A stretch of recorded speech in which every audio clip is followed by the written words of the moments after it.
We're going to be live here in a second. Okay. Hey, we're live. Hello. Hi. Hello. Hi. Happy Tuesday, everybody. In the frickin' fire hose of insanity that is crypto. Wax is at all-time low. Give or take. I mean, near time. I don't know if it's all time. I didn't check, but near all time. Yeah, definitely. Yeah. Well, it's if you see the Bitcoin wax chart, it's all-time low. Okay. Yeah, no, that's fair. Yeah, that's what's particularly depressing if you go to Wax on Edge, right? And you always see the Satoshi value. Yes, exactly. Now it's 61 sats. A few weeks back it was 100 sats. It's depressing. Yeah. All right. So Don't be depressed, Adrian. We will make it. We're all gonna make it. I mean, we're gonna make it. Well, hopefully, Wax does too. Anyway, so if you guys don't know, we got Adrian from WOMBAT and Dungeon Master and all the things. You know, Spielworks. The company's called Spielworks. Spielworks. I was looking at it. I was like, yes. I was pretty sure it said that, but then I started second guessing myself. So Spielworks, the amazing. And I mean, like, Adrian, you were on like a month ago. I feel like we've got another like dozen updates just from all the crazy shit you guys have been announcing in the last few weeks, which is really fun.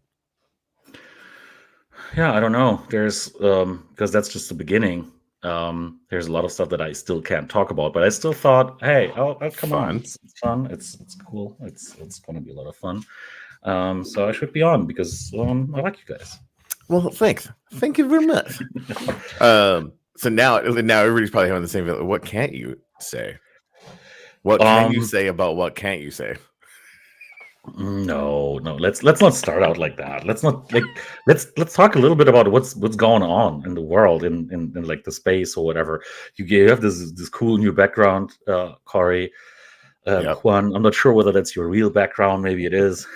Yeah, he's you guys launched launch bags. So after all, right? So when we last spoke, it was not a thing. It was not live yet, right? That's true. It's kind of hypothetical back then, huh?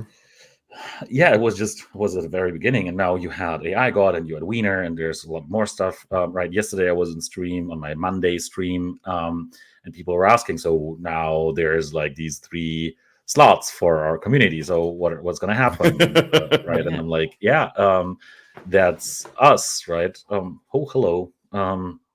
So I was encouraging the community again to basically launch their own meme coins, and now obviously if you look on a day-to-day, right, today is not a good day to launch a meme coin.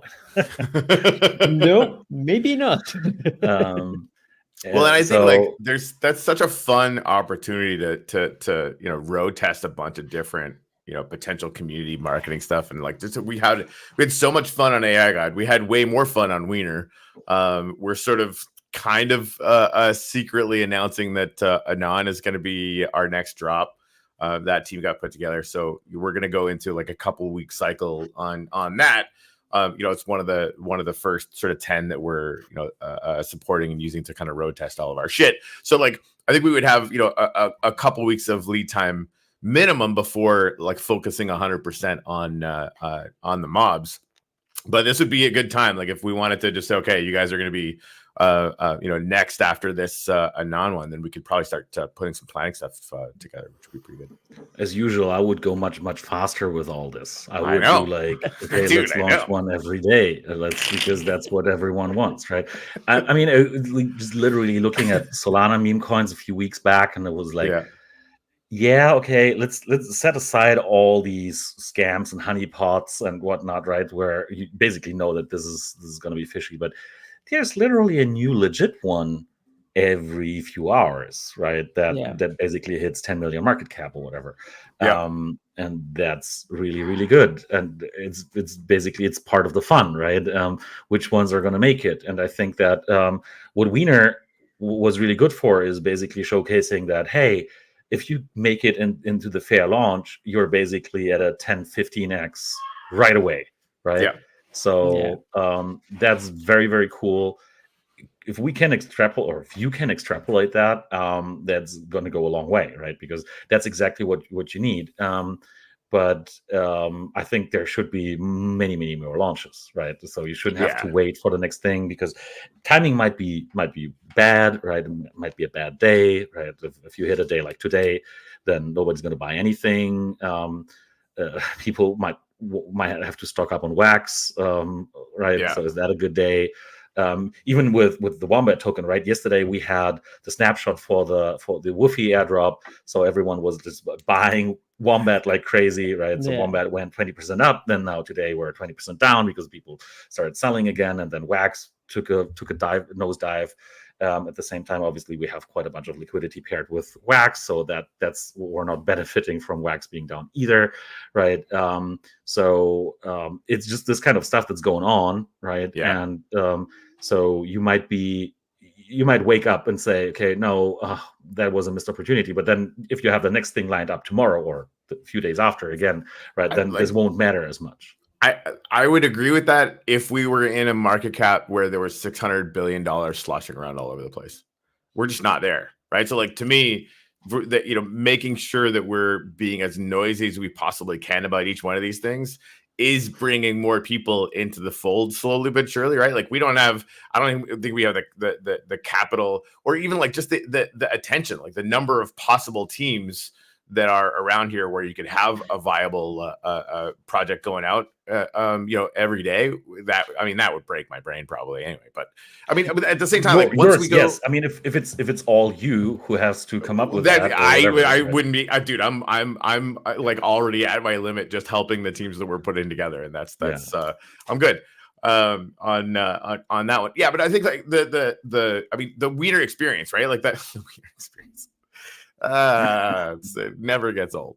You know, we managed to learn so much from that promotional cycle. It felt pretty good, right? Like, we wanted to make it 10 times bigger than the AI God one. I don't know if we hit 10, but it was definitely multiples. So we were pretty excited about that, right? And it broke all the APIs. Yeah, we broke the wax internet. I was pretty excited about that. Like, again, it was with like 280 people, but what are you gonna do? We still obviously need to improve some things. Yeah, so I mean, that getting the entire, like, all of the wax communities that wanted to take part in that, you know, kind of making it a team effort. I mean, now, like, I want to make, you know, a non-one and any future ones that we do, I really want to have that promotional cycle around it, because I want to figure out how to start, you know, throwing more attention getting signals at Solana or at Base or whatever, right? Like that, again, like if we're just playing in this pool of, you know, 300 granted very, very awesome people, like we need to make that 3,000, we need to make that 30,000. And if we can do that with, you know, multiple promotional cycles that we're sort of like really hands-on about, right? That's what this first 10 was supposed to be about. I mean, we're getting ready to launch you know, launch bag self-serve, and there might be legit tokens launching every day, right? Like that's sort of when I think it can start to kind of go off the rails potentially, and really start to get, you know, super weird. Yeah, and I mean, we chatted about this, right? So I think this is what needs to happen, because obviously it can't be the same handful of people basically handling all these new token launches and helping with that and promoting this. But what you need, especially in meme coin land, is being able to be up to date with daily affairs, right? Because then you have, I don't know, over the weekend you have Trump talking about it, right? It was literally this one weekend where I was also diving into Solana meme coins, and on Friday the Doge dog died, right? So it was all about Rip Kabosu, right? It was all like all the heaven and Rip and whatnot, right? Was the shit. And then on Saturday there was this Trump speech, so everyone was like all the things Trump, right? And it literally changed from one day to another, right? And then suddenly there was like Trump with had whatever, right? All these things. And then the next day there was a new thing, right? And if it's really easy, and truth is, it's not that easy to launch a meme coin on Solana. I actually tried myself, right? And it's kind of easy if you know, but if you don't, it is expensive, right? It does cost a few $100 to do that, it's but you always get the attention because everyone looks at Dex Screener or Dex Tools for new pools, right? And Yep. they find that stuff, and then they basically want to be the first ones to snipe the pool, right? And that's obviously really, really cool, because then if people don't lose faith in the, it's basically not about getting faith or finding faith, it's about not losing faith, right? So if there's cool stuff coming in, and you're actually like, basically the marketing starts after the launch, not before the launch. It's crazy, right? So you could literally set up a fresh Telegram group and a fresh Twitter, and link that with your token. And because you're basically having the link to your Telegram and Twitter in the metadata for the token, it's visible everywhere, right? So people basically just click there, and then they join the Telegram. And if there's interesting stuff going on the Telegrams, you won't sell, right? So it's more like that, right? But what my point is, basically what we need, or what the community should have, is the possibility to launch tokens really, really quickly in a convenient and trustful way, ideally, so that you exclude all the scam stuff, because this is really horrible on Solana. It's so bad that there is like account locking, right? So you might end up having a pool that basically just goes up in price, but simply because nobody can sell, right? And obviously LP withdrawing, right? People basically just rugging the LP. So that's the two most common ways of rugging people on Solana, and that happens in 9 out of 10 cases, or even more, right? Yeah. So look at Dex Screener on the new pairs on Solana, right? It's so ridiculous. And if we can get the good without the bad, right? Then I think people will start getting used to it, and that's a good thing, right? In a good way. Because right now, I think that many wax people are still like, okay, so what's that all supposed to be? Why do I need that? They are all worthless, right? These meme coins are worthless. There's no utility, whatever. But nobody asks that in Solana land, right? Or in base land, right? Everyone's just like, hey, there's this celebrity, and now if like there was this rumor about Taylor Swift maybe launching a meme coin, right? So what would that look like? Imagine a Taylor meme coin, right? This would be insane without even any utility, right? That would be $1 billion market cap right away, right? It's about community, right? It's these tokens are communities, right? And you can basically opt in and out of the community by holding the token or by buying more. And it's all about basically a bunch of people deciding together. And this is obviously for every token, right? Let's use the Nifty token, or let's use Lithium, or let's use Wombat token. Doesn't matter, right? The actual price in the market is determined much more by how much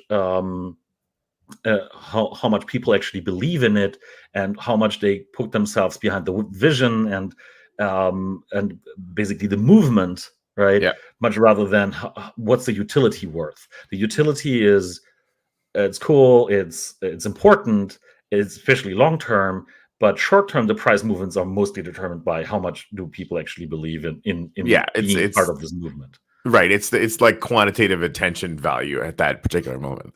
Exactly. Okay, so go ahead.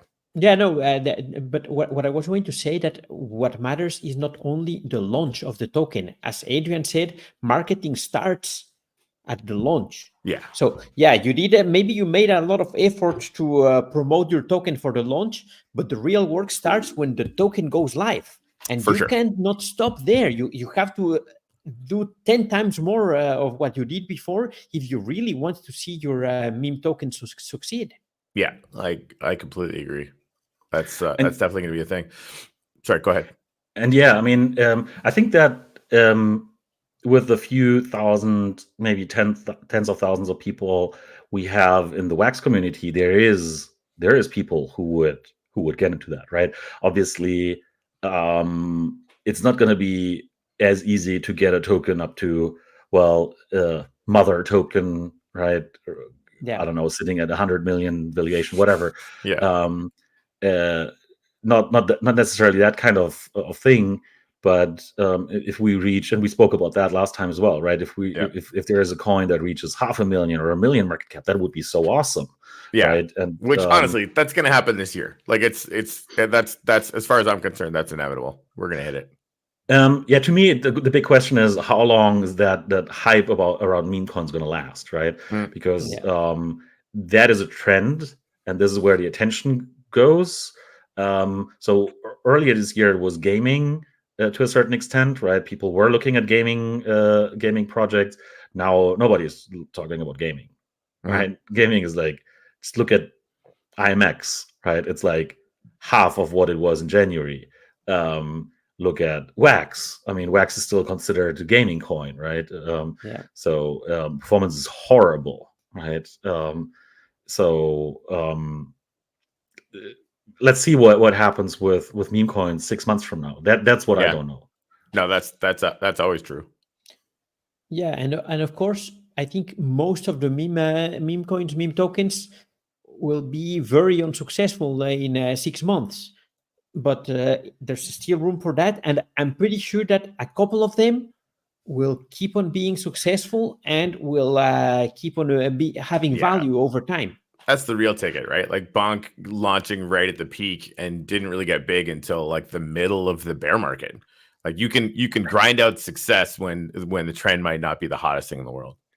And it's so funny because when Juan and I met last year in Barcelona, right, Pepe was just a thing, right? Everyone was talking about Pepe and about missing out on Pepe, right? And everyone was like, "Oh, now it's too late, and it's gonna dump and whatnot." And look at that; it's an all-time high, pretty much, right? And it's ever since, when was that? It was June in Barcelona at Avalanche Summit, right? May? Yes, May.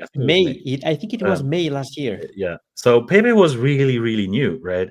And everyone was like, okay, it's never going to be worth as much as it currently is, blah, blah, blah. You should get in on it. But I think it made a solid 100x or so from there.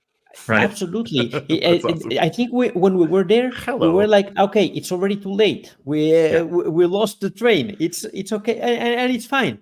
But even then, if we would have jumped into Pepe at that time, right now, as you said, a 100x or something like that.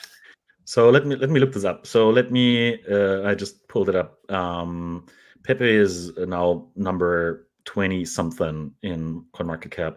So a year ago we were at so what's the yearly performance? It's even hard to tell because it's so many percent. Where is this? So it's 1,000% 1 year performance. Okay. Right. So that's actually not so awesome. I mean, a 10x is a 10x in any other universe other than crypto. That would be the coolest thing that ever happened. No. But investors in Winner were able to make like an 800%. The problem is the TVL. The TVL on Winner, it's right now it should be around 20K. But if that was 200 million, then the story would be completely different. Even 2 million, right? Like it's gonna, and now here's the deal. Like this is the thing, right? We have to bootstrap up to it. So working backwards from that, making sure that everybody in Wax knows what's going on. I think we've gotten relatively good at that, and I think we can get better. But then it's a matter of like, the 300 to 500 people that are active right now. We need to turn that into 5,000. We need to do it yesterday.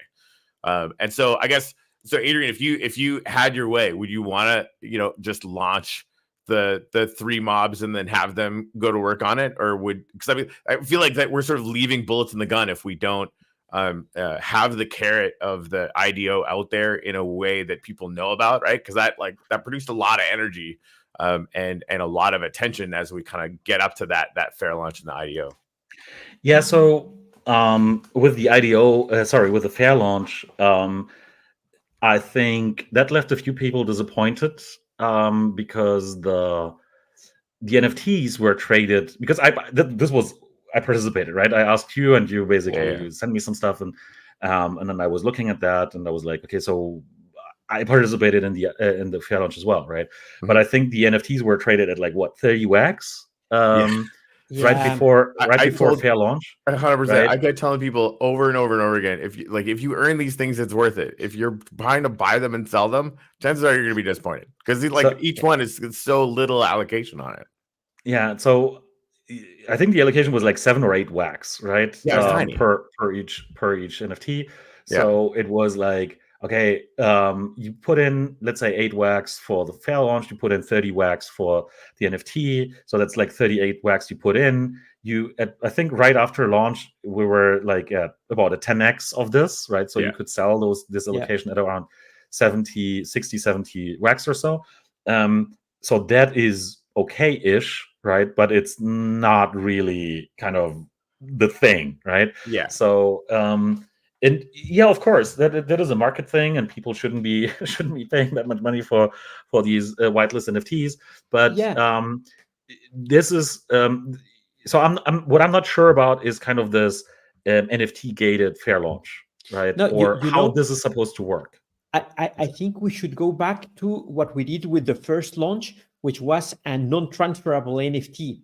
Then people were not able to sell them. But still, I have to say that they were trading the ingredients to get this non-transferable NFT, and it was the same. People I just like this is market discovery, right? Like, here's what we know. We know that created a ton of attention, and like enough to break wax. So for me, perfectly functional. And some people made stupid decisions. I am not responsible for stupid decisions. As much as I possibly can, I can say, guys, don't make stupid decisions. Yes, right? Now, granted, even still, like if they doubled their money on it, that's a whole thing, right? But how do we can I agree with you. I agree with you, but there is just one detail. Go on. Our communication is less than optimal. And when our communication is less than optimal, then people don't have the right idea and might be led to do things that are not the best for them. I also have a different theory that we can put here. I would say that 50% of human beings are stupid. I mean, and if someone looks like stupid, he's stupid. And if he does not look like stupid, there's still 50% chances that he's stupid. And that they will do as one of the stupid ones. I totally agree. But then still our communication was not perfect. I'd love to hear how you think we could do better on that, because I know we can improve. Adrian, sorry, you were going to say something. I don't know. I don't have a recipe. I just find Juan a little bit pessimistic about humans, but I would say it's not necessarily stupid, but it's greedy, right? Yes. And that is fair. That is totally fair. Everyone, especially in this space. I mean, what are we doing here? Yeah. So I think that's totally fine. So I don't know. Either it's making or limiting the number of NFTs a little bit more, so the allocations get a little bit bigger, right? So then there's more value in that, right? Then I guess there is going to be a learning curve for people, so they will see, okay, look, I put in 30 wax last time, and I made 30 wax good on this. That's probably not what I want. So maybe next time I'll cap my price at maybe 20 wax or whatever. And if there's somebody else who's greedier than me or more needy or whatever, then they will go ahead, right? So that's definitely one thing. I don't know. I mean, it is cool, the NFT gated one, but it also makes it a little hard, right, for people to get on. Then again, what would you do if you don't gate it, right? I don't know. There's no real way, right? That's the thing. Yeah, I mean, I was saying, right? Let's skip it all together. You had the Wombat IDO with a Polka starter, right? There's also a process to get into the whitelist, and it's not easy. Yeah, that's right. And we also ended up selling out in less than 2 hours back in the day, right? And that was good, especially in the market conditions. But you're right. But we had a 3 months long marketing campaign for this. Yeah. Right? So this was part of the marketing campaign, of course. Now, if you want to launch tokens on a higher frequency, right? This is obviously this is a lot of extra baggage that you have to carry with you when you have to plan, you have to make assets, you have to think about how to drop that. You need to have the partners, then you send up the blends, and obviously it's all very, very doable, right? It's just that it does involve a lot of manual labor and people paying attention to it, right? And it does help. For sure it does help.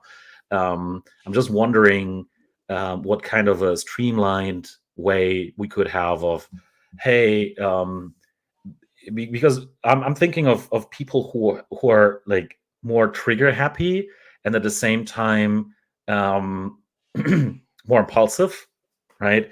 So again, it's all about kind of being greedy, but how about it's literally first come, first serve, right? And obviously you will break wax with that as well. But you say, I mean, that's the idea though, right? I mean, that's, it's the same thing.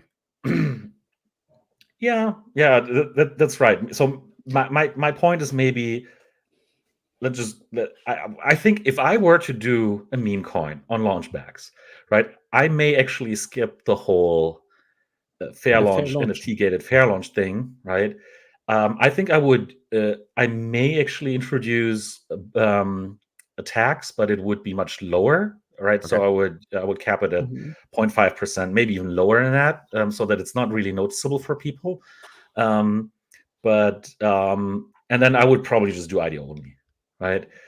Because what I want is to have as much of the token in the pool so that I accumulate the cash side of the pool as quickly as possible, and there's nobody who can actually dump into the pool, right? But you know what's the challenge with that is that someone with big pockets will get 30-50% of the token at the first you're baking in somebody who's got rug ability on your token. That's why I want a priority queue, right? I want upon deployment, I want to have this sniping thing, right?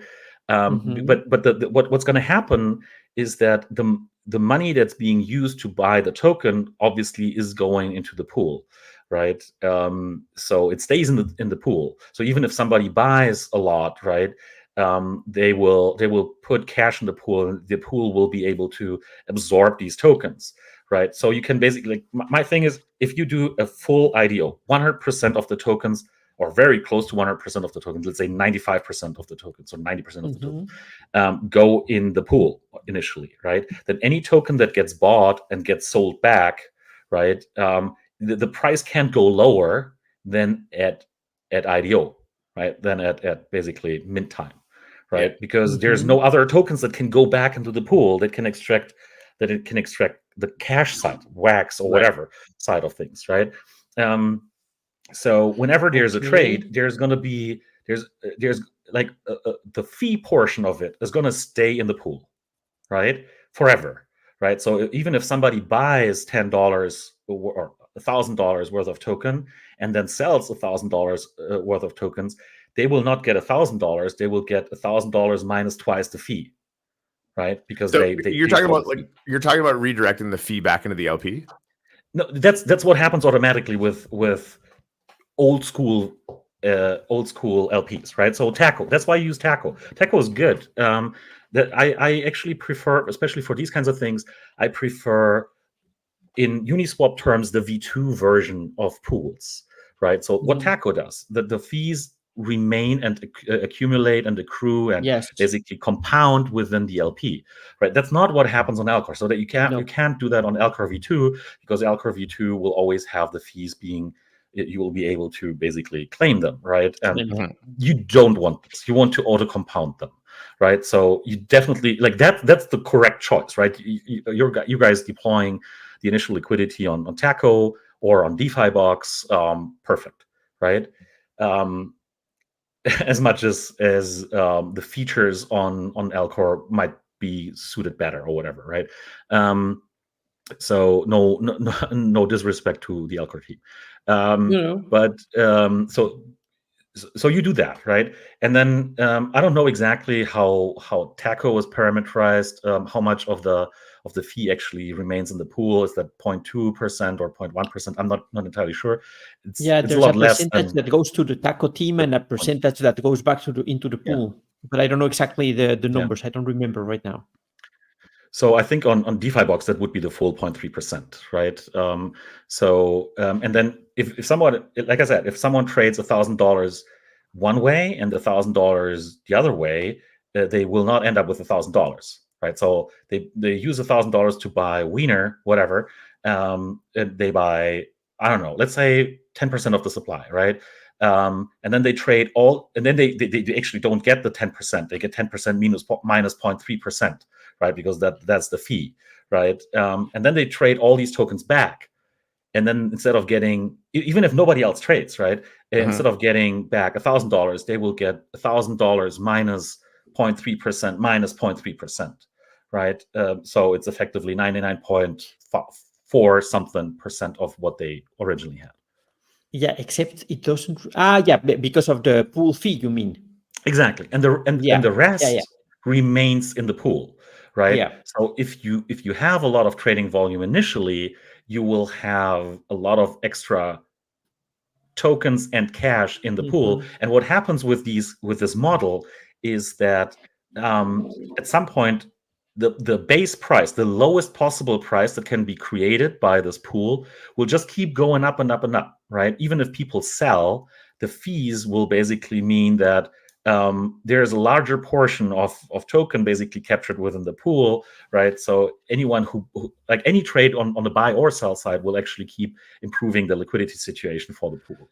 Yeah, no, that's definitely interesting. So I want to touch on what you were talking about. You said you wanted sort of priority in the IDO just because like the sniping thing is interesting, and I have no clue how that would work. So I want to get into that. But is there, like, to both of you guys, you know, because we got this transaction tax situation, like I think, you know, everybody in our sort of environment is kind of getting used to this. You know, obviously we're watching Cat with Hat with the 4% burn over there. But we have like the rewards thing over here, which I think is going to be really, really interesting. We're already starting to see some really cool benefits for that. Would it make sense, or is it technically possible to, you know, just track like a 1% even like on transfer or whatever, right? Like the same kind of transaction fee that we're doing right now, but divert 1% so that it actually goes straight into the rewards pool. And if we did that, is it not going to have to sort of create a little tiny bit of sell pressure every time it does it to get the other side of the token or the other side of the LP? I think that's the question is how you implement that, right? If you implement it the way that it's currently implemented, right, it's totally fine, right? This will just come on top. That's what she said. If you wanted, sorry, if you could of course have that algorithmically in the LP, right? It's just that then you would have to build your own swap protocol, which you may not want, or you could use some kind of a proxy for this, but then there's no guarantee that everyone is using the proxy, right?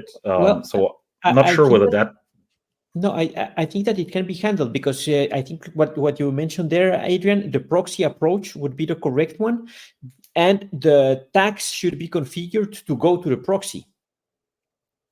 The on-transfer fee should be configured to go to the proxy, and then the proxy redirects that to the liquidity pool.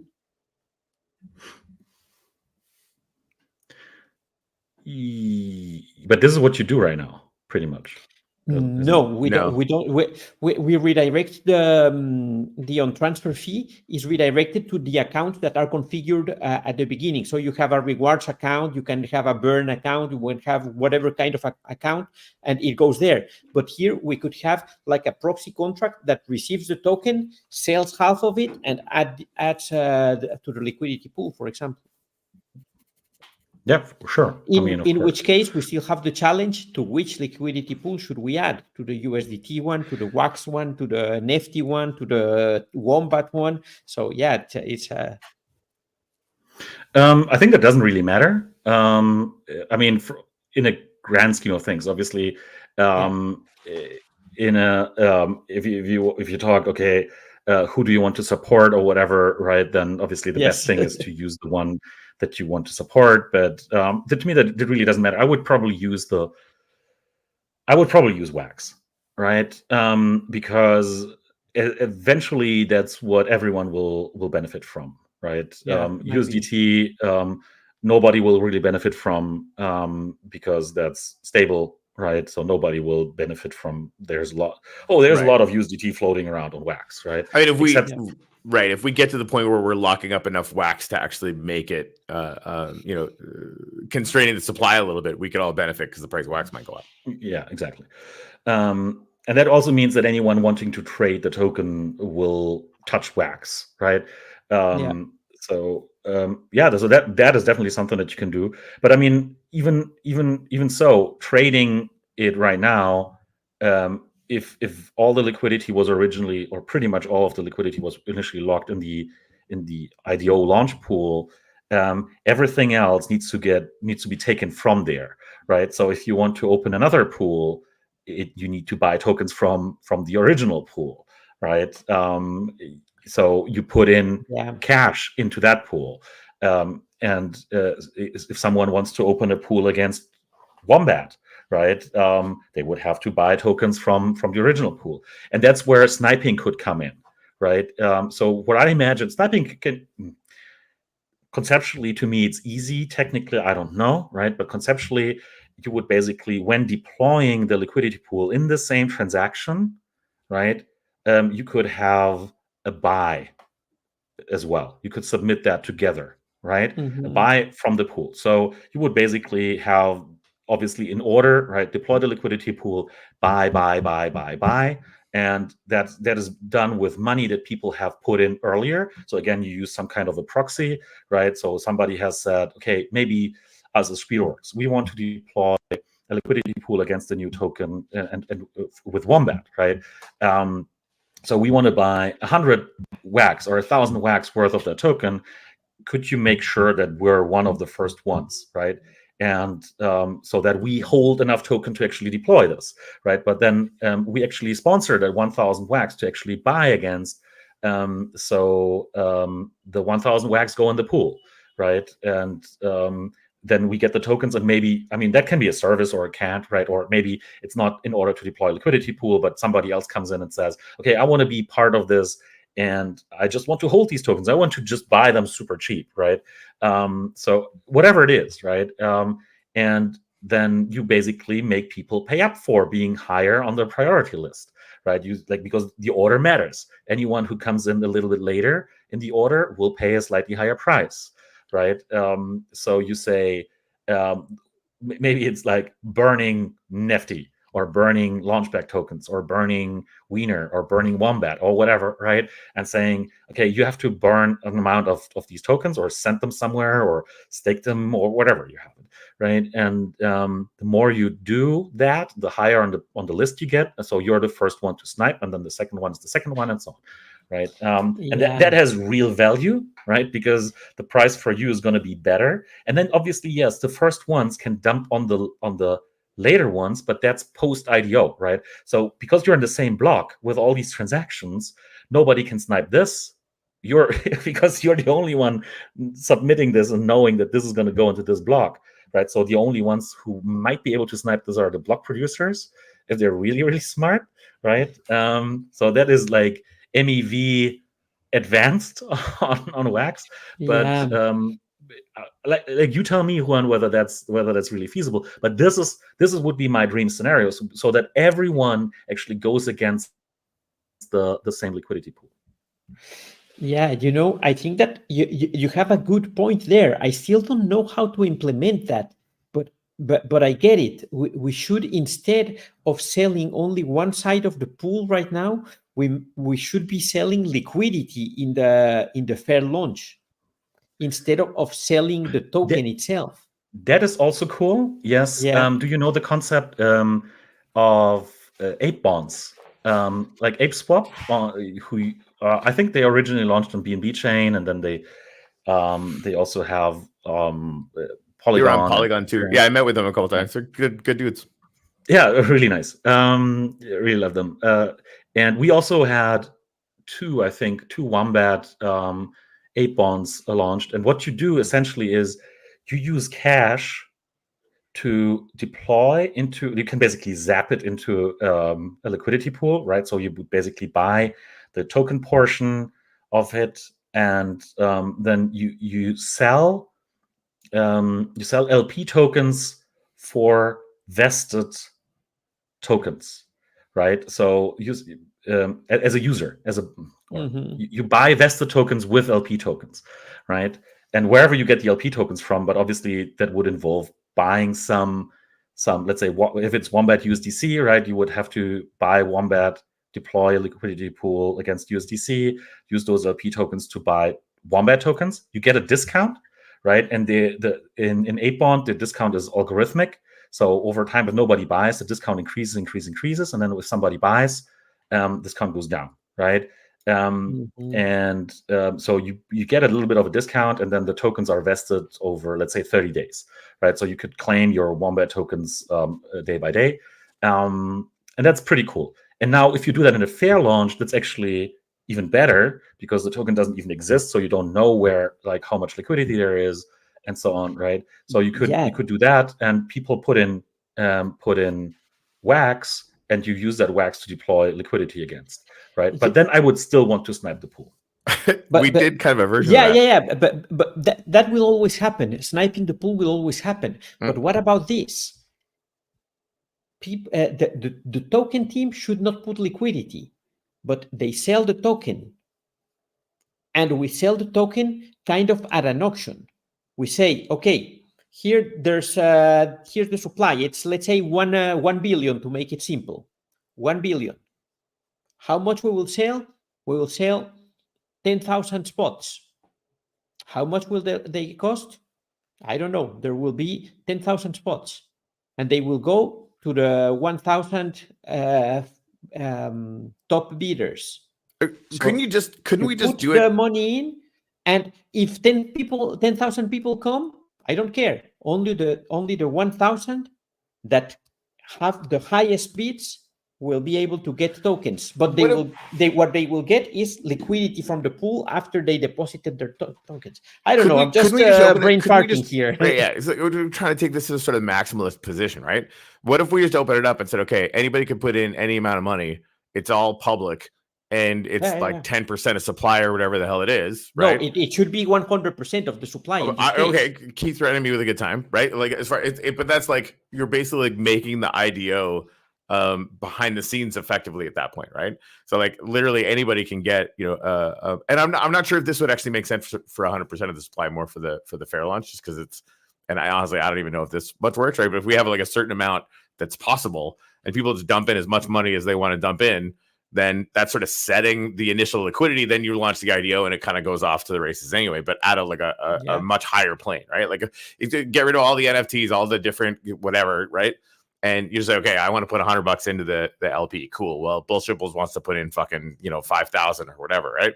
Oh well, shit. Now I definitely want to put in 1,000 now, right? And it's like we show the leaderboard or whatever the hell it is, right? But on this particular part of the supply, it just creates its own kind of hype cycle where that however much you're getting in on that, you're gonna be able to see how much you're getting. All of that's going to go into liquidity anyway, and then you can snipe the pool at will for whatever the lowest price is once we actually drop that. So something like this, right? As opposed to the NFT gated stuff. So maybe like a bidding, and I wouldn't necessarily say that what people buy is LP, but they actually get tokens. Maybe those tokens are vested, right? But what they do is contribute to liquidity, right? So whatever money goes into that will be part of the original liquidity, right? And and maybe there's a portion that goes to the creators. I don't know, right?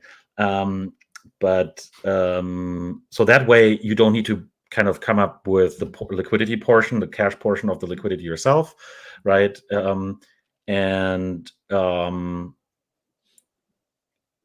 It's actually quite funny if the LP tokens get burned, then also the access to that wax is gone forever, right?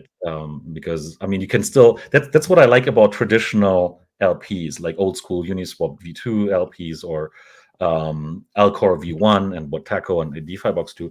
You can calculate what the minimum token price is based off of the burn LP, the amount of tokens and cash in the liquidity pool. Right? That'd be an interesting number to track. Okay, so just walking myself through this, so I try and understand it. So let's say we did that with 10% of the supply of a token, right? We basically have like it's almost like an auction or whatever, right? But it's open. 100 people show up, 1,000 people show up. We don't care. However much. What's that? I'll show up. Okay, there you go. And you throw in however much wax you want to throw in. That's your percentage of that 10% based on however much everybody else puts in. Fine. So but you're buying the tokens. All those tokens are going to go into a vesting contract and get spit out over the course of a year, whatever the fuck, like however we want to do that. 3 months, fucking 48 hours, whatever. And then, so another 10% has to basically get put in versus that wax in the pool, right? So it's basically like there's the tokens that are going out to the people that put in for the LP. There's the tokens that actually get matched with that wax to create the sort of initial pool. That stuff gets burned and we're off to the races. Yeah, we would have to do a little bit of math on this to make it right so that nobody loses money on the first day upon IEO, right? But ideally, it would be like all the tokens that are not in the 10%, basically the remaining 90%, go into the liquidity pool initially, right? Somehow. I don't know, like it's going to be difficult, but so that it wouldn't be 90%. Right? Like if we're selling the tokens and those are going into a vesting contract, obviously they're not going into LPs. We need to have that again to put into the LP. Yeah, but that's fine. So long, like on one hand, what you want is that portion to be small, right? The portion that you sell to be small because these are tokens that can basically long-term dump the price. Hey. So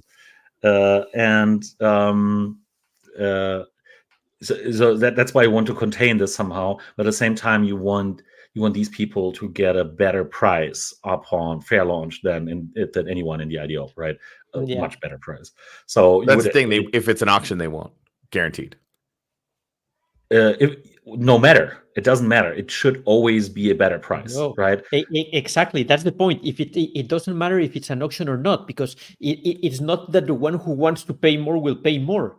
It's that you set a number of people that will set the price, and the lowest bid will set the price, even if there was people willing to pay more. And that price has to be at least the best price when the pool opens. Yeah.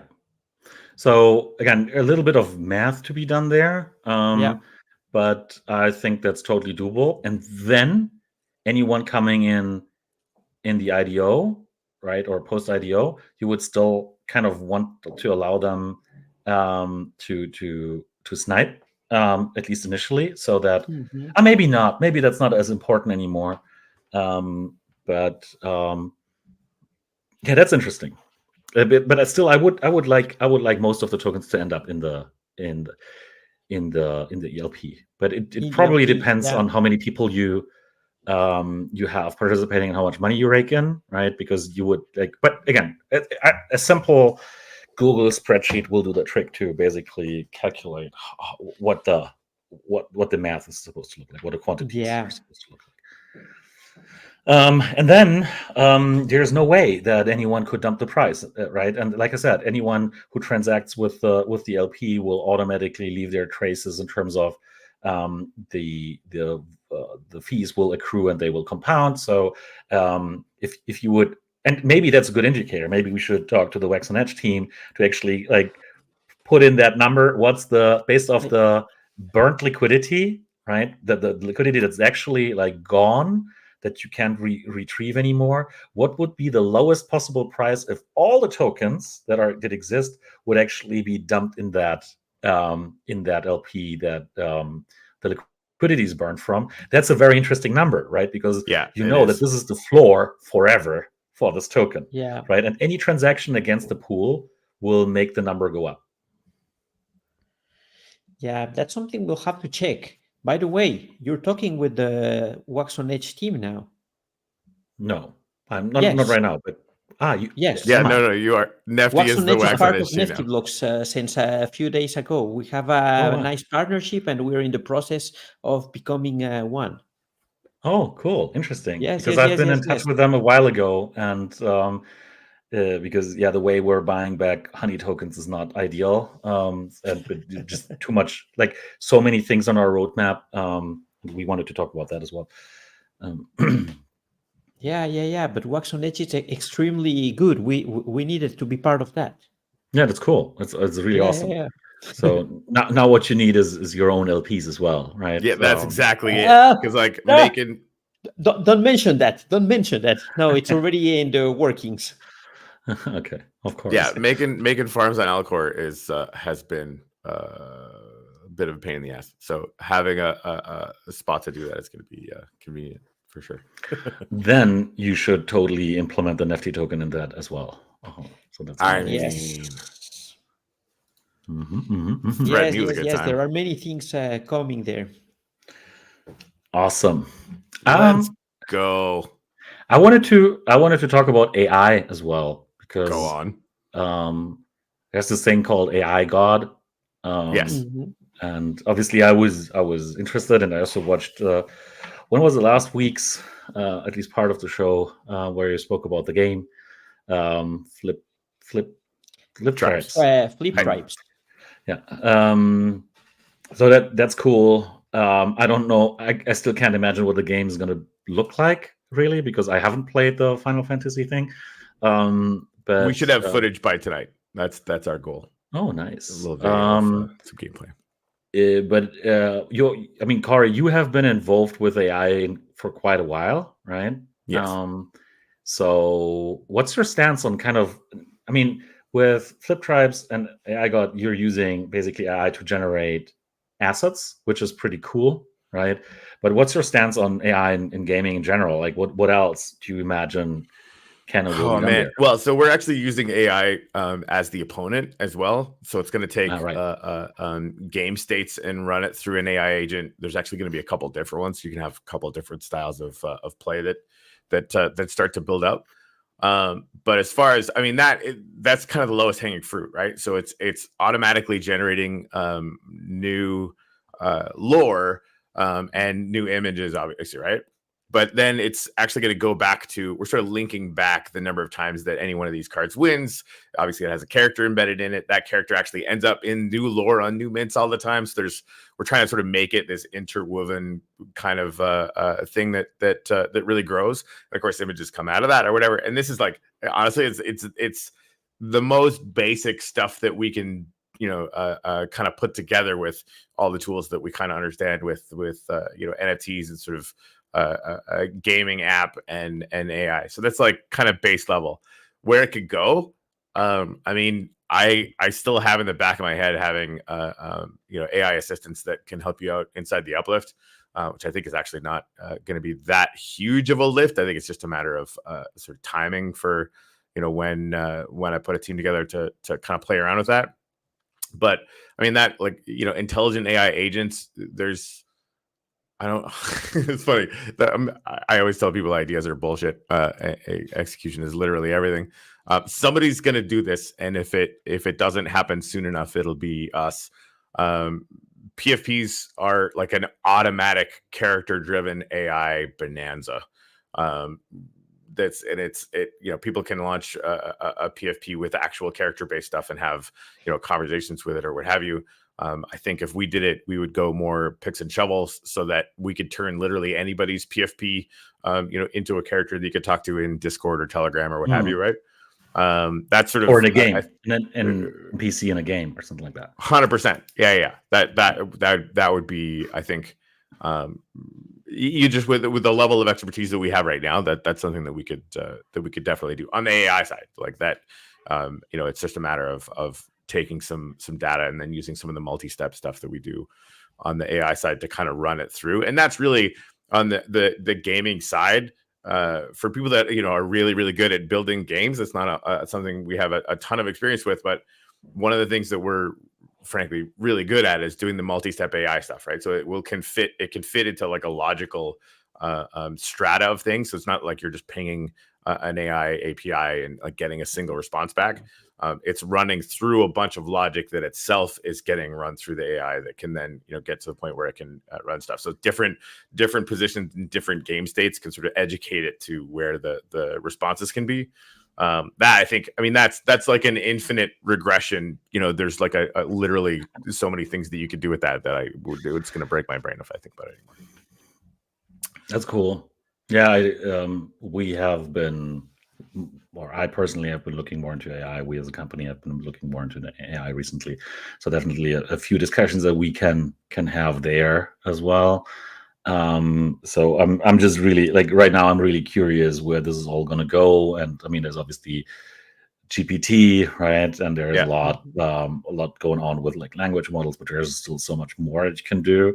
And then like Google DeepMind stuff, right? Playing StarCraft at world top level, basically, already. And they basically have to limit the amount of inputs that it can make so that it resembles more human, because otherwise it would be way too fast and would beat everyone.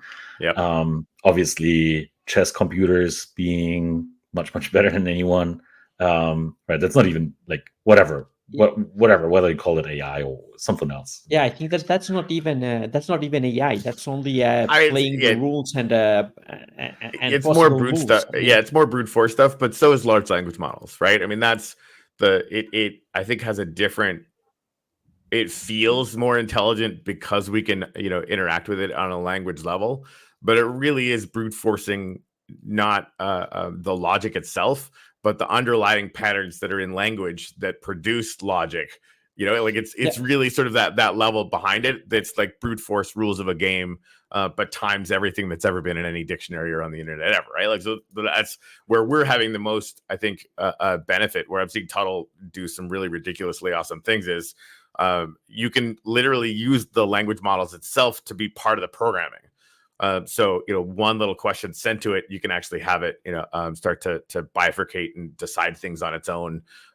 We actually made a little sub process called decider that will basically just have the large language model pick, which again, like, you're tapping into the gestalt of all human knowledge depending on any little question that you ask it. So that to me is like some relatively low hanging fruit that I think could get interesting, right? Because if you can make like a superhero StarCraft player, like, what's the value in that to the average gamer? Cool, you can get spanked harder. It's like I don't know if I could sell that, right? Like, that's like what people are actually going to want to experience.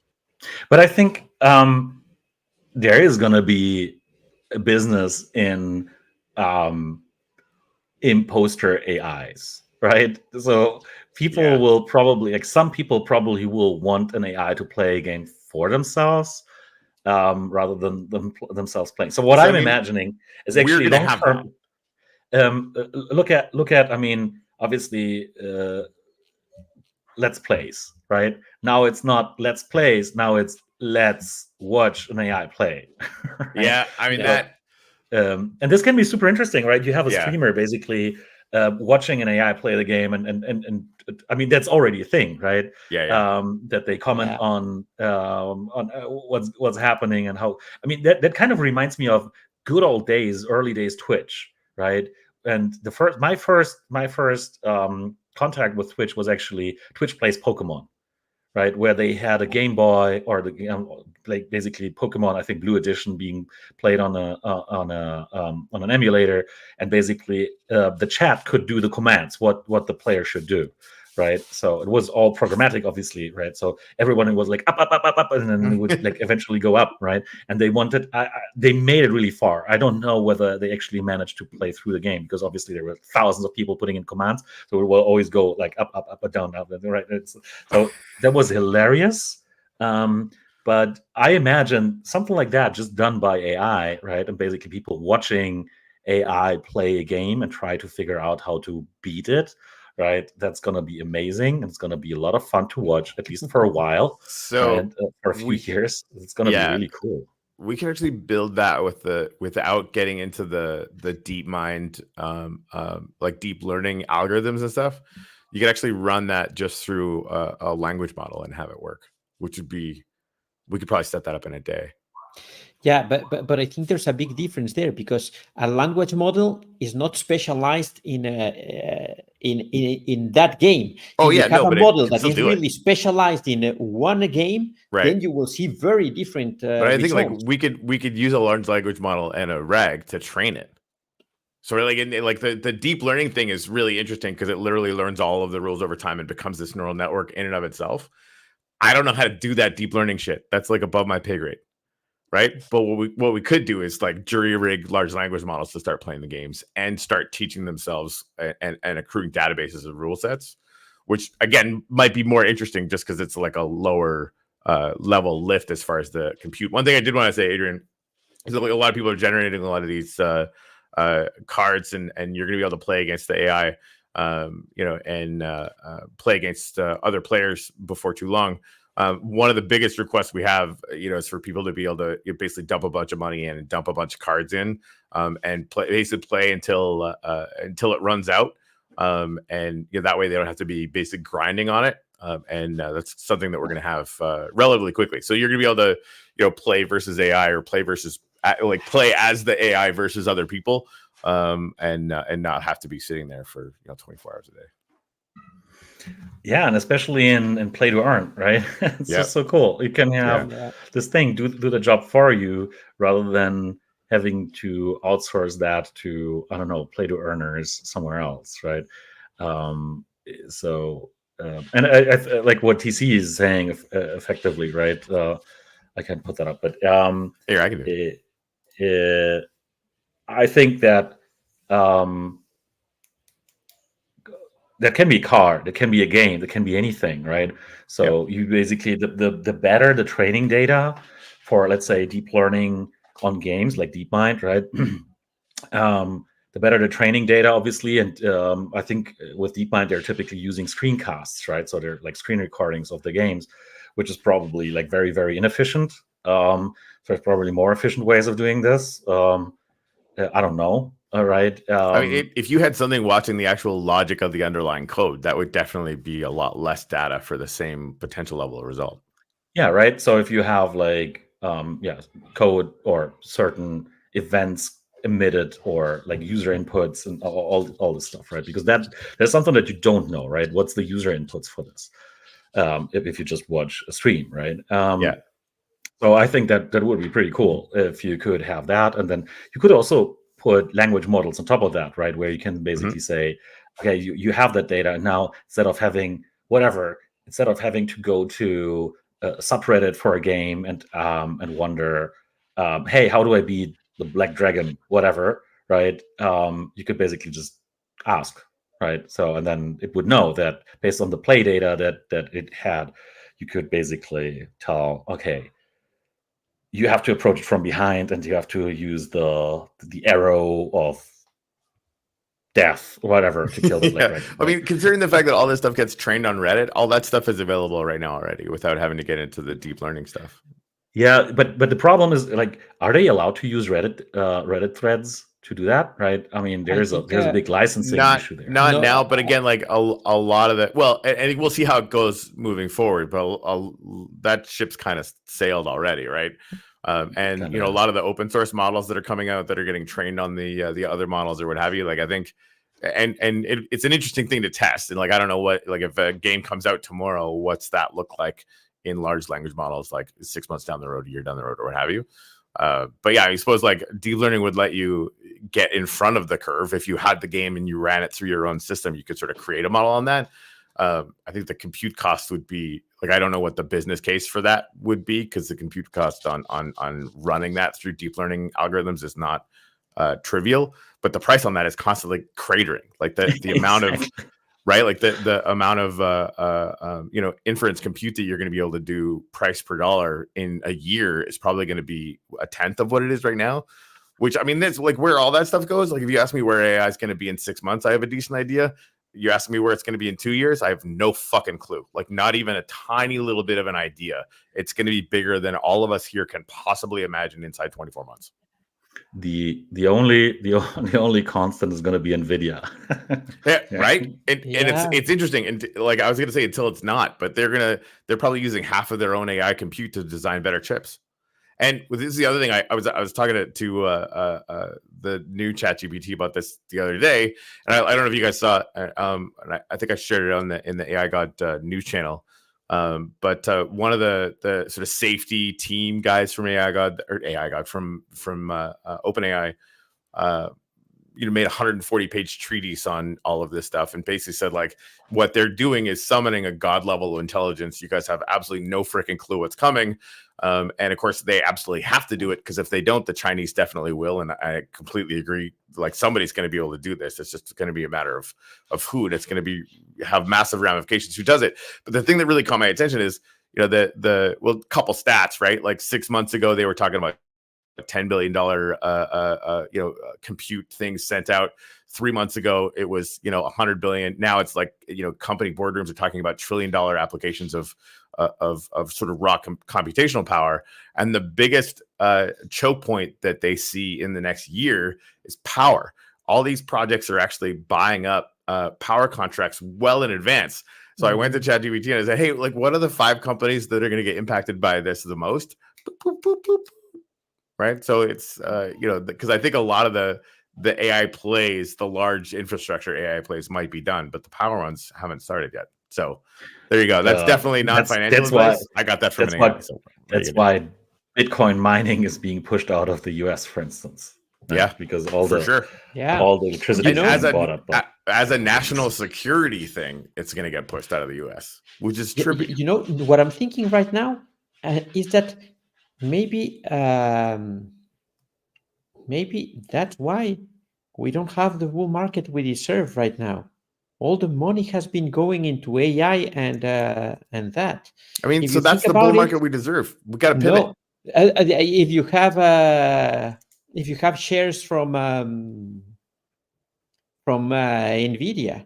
I don't have shares from Nvidia. I'm making an AI game to start and a bunch of other stuff besides. Yeah, it doesn't matter what you're doing. They have all your money. They are a $1 trillion company. They are one of the top 3 companies in the world. So they are not allowing the money to flow to crypto. No, now I don't like them. But it's true. It's totally true. A lot of people saying not investing in Web3 right now, just investing in AI. Yeah.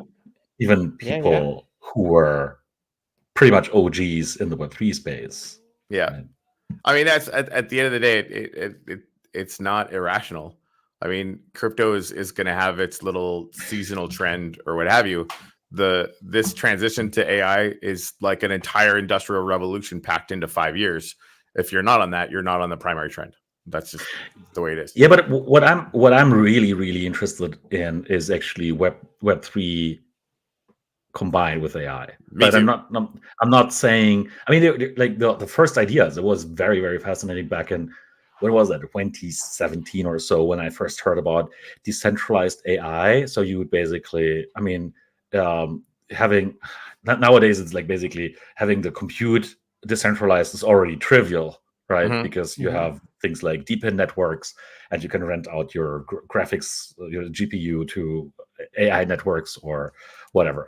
All right. So that's already trivial, but basically having the learning itself not kind of on server farms, but local, right, in a decentralized way, and then sharing bits and pieces of that, that might be very interesting, right? So that you don't have to like always run the large models. You could basically do smaller models in a decentralized way, right? Sharing that's part really of that fun. value. I've actually had a couple models running locally on a computer, and that's just trippy to me. Like that, it's not that you download the model and it's not GPT-4 or anything, but it's effective. It really works. So one of the things that we were talking about doing is just on a research and development idea. We've got models for different agents that can act, and some of those agents are agent designers, agent code writers, and they sort of are getting to the point, before we got distracted by the game, because we like to have some revenue at some point, but they're having the ability to not only deploy agents but self-evolve them, like running A/B testing on their own code, and then having a state that they could kind of see. So one of the things I was thinking about is like if we had the PFP thing when that was like a service. You could turn any PFP into like a conversational agent. Then in the background we could have things running so that it's figuring out the success or failure rate on all the conversations that are going on in a distributed way. And have those things basically be running up to evolving the entire network in the same way that I keep going back to, like, Tesla cars are only ever going to get better, and they're getting better at scale because every single one of them, if it learns anything, it automatically gets embedded in the entire network, right? So like you've got 10, 20, 30 million cars out there, whatever it is, and every single one of them is improving the intelligence of the entire network at all times. And that's something that I think we're going to be able to do with decentralized autonomous agents as well, which is, even just if it starts as like a PFP thing to sort of get a use case and sort of make that space a little bit more interesting. But then what you really have is something that we can start, basically duct taping extremely amazing effectiveness to it, right? Like whether it can be, using tools for you online or what have you. That starts to get really nuts, and of course that's accruing success fail data on all that stuff, so we can make them better at scale. I don't see the future of AI there. I think the intersection of AI and blockchain will be completely different. I think the real value is when you have two different AIs talking to each other, negotiating a contract. Then you will need the blockchain to make sure that whatever they agreed is really stated in something that is immutable and will be enforceable at any point in time. That's very interesting because you probably know the Turkish rug dealer on ChatGPT, right? I don't think I've heard about this one either. Yeah. You should Google that. That's an easy Google, right? You just Google for Turkish rug dealer. So you basically approach this rug dealer, and he goes like, "Hey, welcome to my shop. It's great that you're here. I can sell you this very, very nice little carpet rug, whatever, for $999, right? Do you want it?"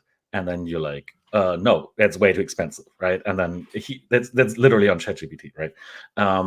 And then you have to negotiate with him, and you basically tell him, "No, look, my wife has said that I'm not supposed to spend more than $500, right?" And then he goes like, "Oh yeah, of course, and I know what it's like, and yada yada yada, right? So I can offer this for $499.99, and I also throw in some cushions, right, and whatever, right?" And it's like it's really like until you really you push too hard, right? Then at some point he says, "No, thanks." Then we don't have a deal. Then you lose. Right? Or you basically accept the deal and you get a little summary and so on. This is really cool, right? Because then you essentially negotiate with an AI. And what's funny about this is that if this is a self-learning model, right, then obviously any trick that you find how to basically crack it, right, and you would pass it on to somebody else, then this loophole is closed the next time somebody tries it, right? Basically, because it would learn that, okay, this is not a strategy that I can employ to sell it at a high price, right? Because its objective is to sell it at a price at the highest price. Yeah. So this is really funny, right? So I'm imagining an AI trying to crack this, right? So you use, I don't know, Amazon Bedrock or whatever, a large language model from something else, right? That actually tries to negotiate against ChatGPT on the drug dealer thing. That must be a lot of fun. But then what do you actually agree on? And that is actually quite an interesting thought to put that on the blockchain. That to me is not really Web3 necessarily, right? That's a very kind of more like an enterprise blockchain use case, right? But I think there's a lot more, right? So, for instance, but I think it's a very legit use of blockchain, because you want a network that it's not controlled by one single entity, and you want agreements between multiple parties to be registered there and to be enforceable. Yeah. But what I also like is this in this example from TC, I think it was, is what happens if you own a trained model, right? As kind of, let's say, as an NFT, or if your data, if certain data sets are basically NFTs, and you can license them and basically trade them as NFTs or whatever, right? And so this way you can monetize data, you can monetize agents that are trained already, and so on, right? So it's essentially, obviously, it's token gated access to stuff, right? But this is what Web3 is all about, right? It's token gated access to stuff. To follow that up, maybe like if we were going to make a system that was actually accruing AI interaction data, and you owned that data as an NFT across whatever agents or systems you were using, then in future, if we were going to use any of that to train into the other models or even educate them on A/B testing, then those AIs would have to basically like negotiate a set token price on accessing that data, and if whatever that token price was just gets accrued to that NFT. For instance, we could do that. Yeah, I think that's something that Ocean Protocol are also doing, right? I mean, I've known them from back in the day. Oh yeah, I think Mora is doing it too. I've seen Luke Stokes talking about a project that's doing something like that. The only issue I have with it is that that it's cute and it won't matter because normal people aren't going to give a fuck, and the amount of data that's going to get thrown into those things is going to swamp anything that we do in a token gated environment. I don't know, because you still need the data. And where does it come from? And how do you generate quality data? How do you make sure it's quality data? Yeah, how do you rate it? Yeah, no, that's true. I mean, if you have a bunch of smart people using AI versus like a bunch of idiots like me, then you're gonna have better data doing that. My worry is like as somebody like as any kind of startup that's running a halfway decent model right now, just launches it on free compute, says, hey, we're gonna use your data to train stuff. Here's a fucking penny, and people will do it. Let's see. I mean, as soon as people discover the value of their data because it's being used in AI models, right? I think it's going to be totally different. And this is what's already happening. I want that to be true. I want people to understand that their personal data is basically the oil of our modern age that isn't named AI.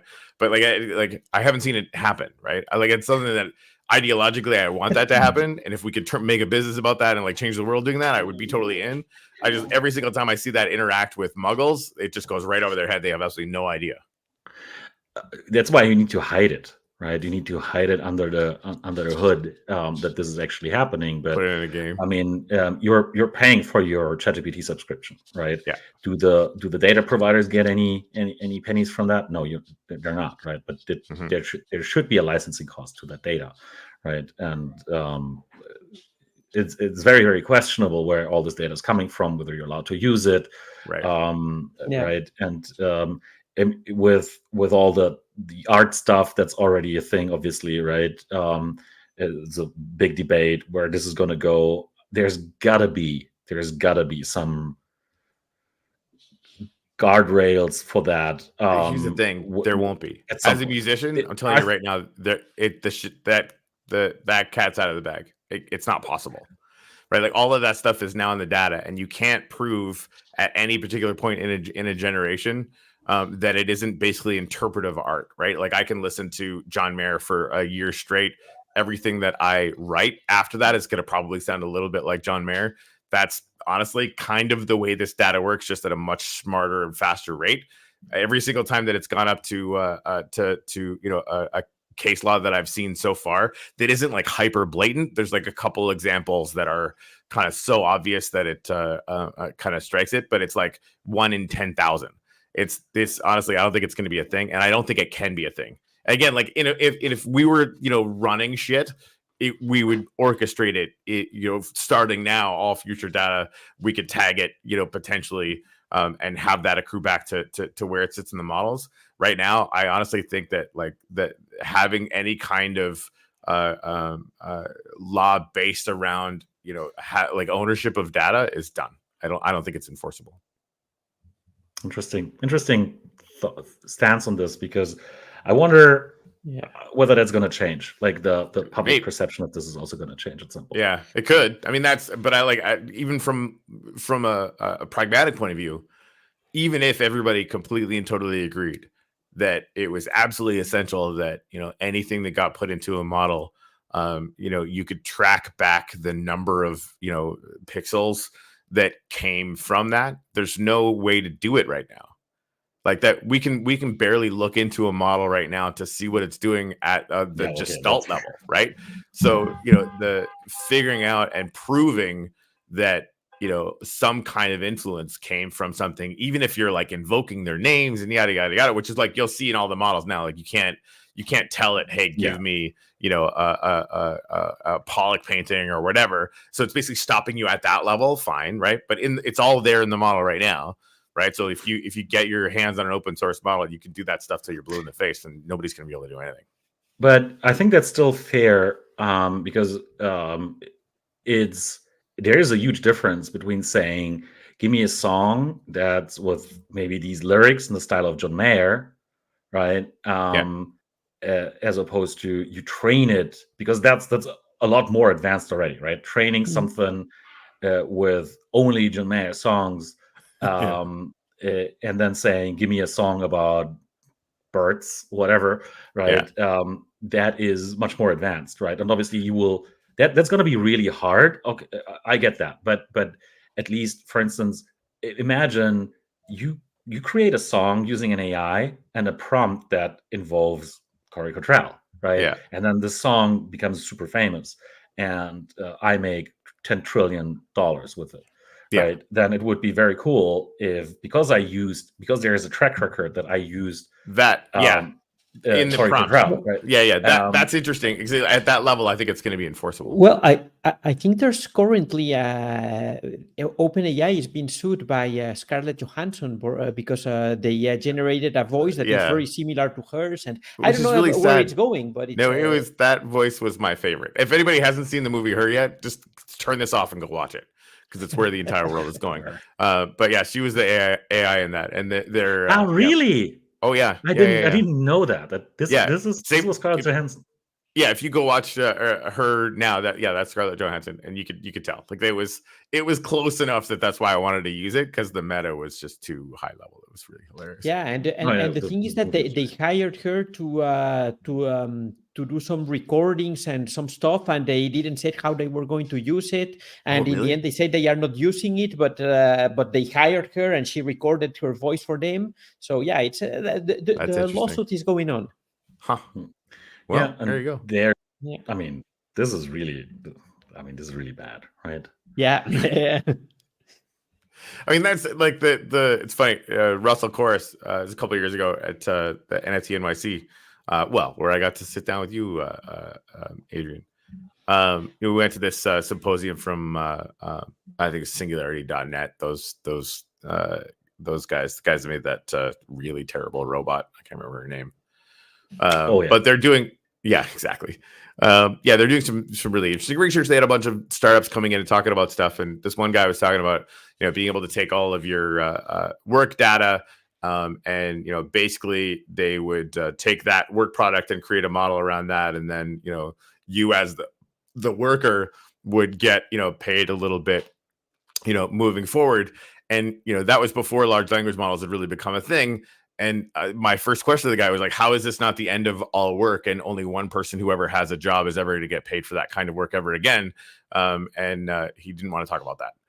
But that's where, all of this stuff, if you're in an information job, they're going to train a model based on your emails and you're done. Like it's perfect. 2 years away. I think that's perfect, because then you only need universal basic income and everyone's fine. Right? Yes, 100%. As long as we have those two things. Yeah. I mean, that's ultimately, I completely agree. But talking about SingularityNet, did you hear or read that they're merging their tokens with Fetch and AI and Ocean Protocol into one? So it's going to be like this massive Web3 AI thing.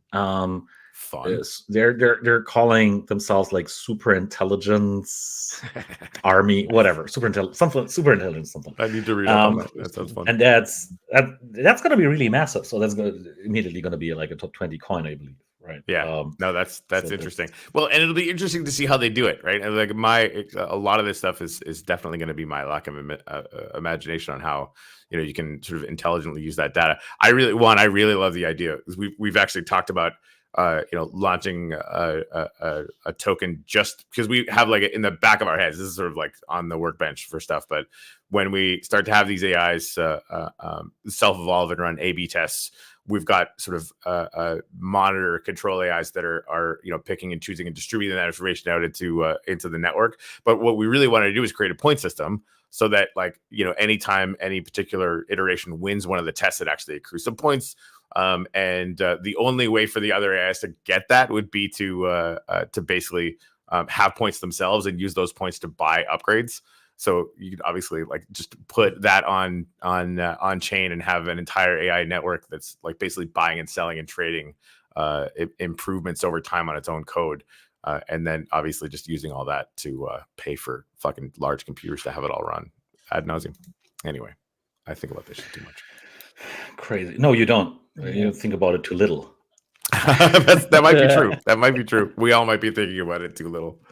For sure. I think it's gonna be crazy. Yeah, it's gonna be fun. Yeah, Sophia, thank you. Crypto shirts. What's up? But so Sophia, I've never been impressed with that. No, with her, it's so dumb. And like Gertzel, whatever the hell his name is, super fascinating guy. But yeah, it really is just like, how can we impress people that have absolutely no fucking clue what's going on at all? Right, because it gets news. So like from that perspective, it's sort of effective in showing people that like have literally fucking no clue what's going on, that AI is a thing. But it's like showing, I don't know, it's dumb. It's like it's trying to teach people about cars and showing them a fucking wagon.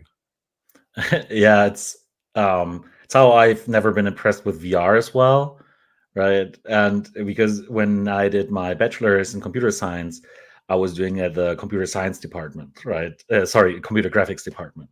And so they had all the equipment, right? They had like a high wall, and they didn't have a cave, but they had VR goggles as well. And these were not like, obviously not consumer grade VR goggles, right? They were like, okay, this is $80,000, right? Whatever. So you put them on and you're like, okay, whatever. Right. And then it took like, I don't know, 10 years, 12 years, 15 years for that to become consumer grade. Right. Yeah. And then I was invited to a screening in Berlin. Right. So we're going to show this awesome VR movie. It's like 12 minutes long and whatever. It's like, it took 2 years to produce that. And I was like, oh, I'm excited because I want to see where this has gotten to, right? After like so much time after I graduated. And but I was like, I'm still skeptical, and I was like, no, it's the best thing, it's so awesome. And then I'm sitting there, and these 12 minutes really felt like 30. It was like, I was like so not impressed, right? And I guess it's not because of the technology. Okay, I get motion sick as well, right, from this stuff. So so I kind of want to get rid of it as soon as possible, but at the same time I was like, okay, so this is what we use to showcase VR now, right? So yeah, I don't know. It's like with AI, we should like, I think ChatGPT is actually the very, very best showcase for AI, right? Right now, AI, yeah, without a doubt. whatever we call AI, right? Yeah, because everyone can use it, and it's so easy to generate results, and you're like, okay, this feels like magic. This literally feels like magic. Yeah, I completely agree. And really, like, once we're still using the OpenAI API for a lot of stuff, but it's like the second we start scaling, we've got very, very capable open source models that we're going to be running locally on computers.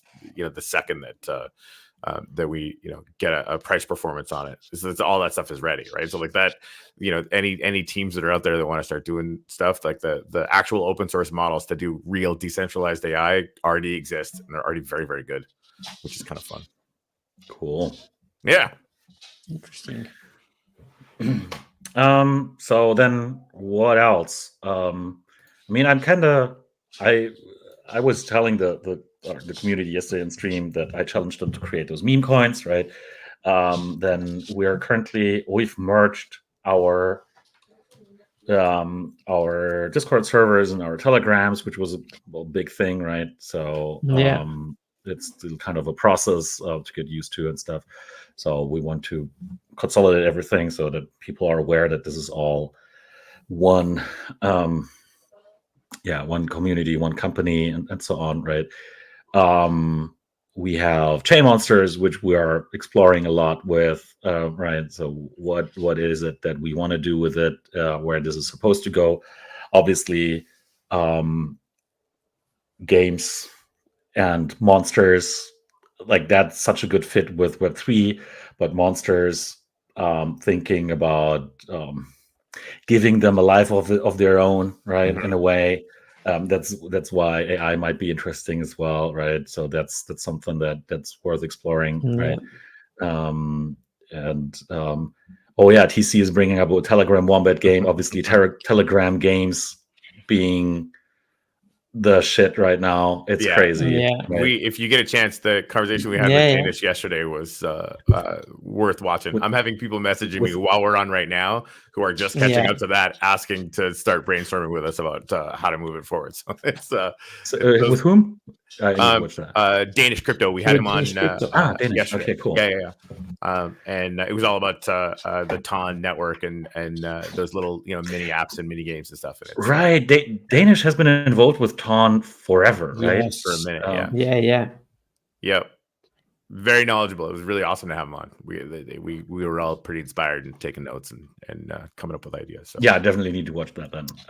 Because like I've been ignoring TON for a long time until sometime last year, I believe, because it was all like, that's still the Telegram open network stuff somehow, right? And then it took so long. And what I didn't realize is how deeply TON would be integrated into Telegram, actually. Right? Indeed. And this obviously makes all the difference. It's huge. Yes. With like hundreds of millions of users. It just, it's like, it was the kind of alpha that we all kind of came up with, like, all right, well, we love Wax to death, but we need to get in on this and we need to do it yesterday. Even just from like a user acquisition point of view, like it doesn't make sense to not put some energy in there. Yeah.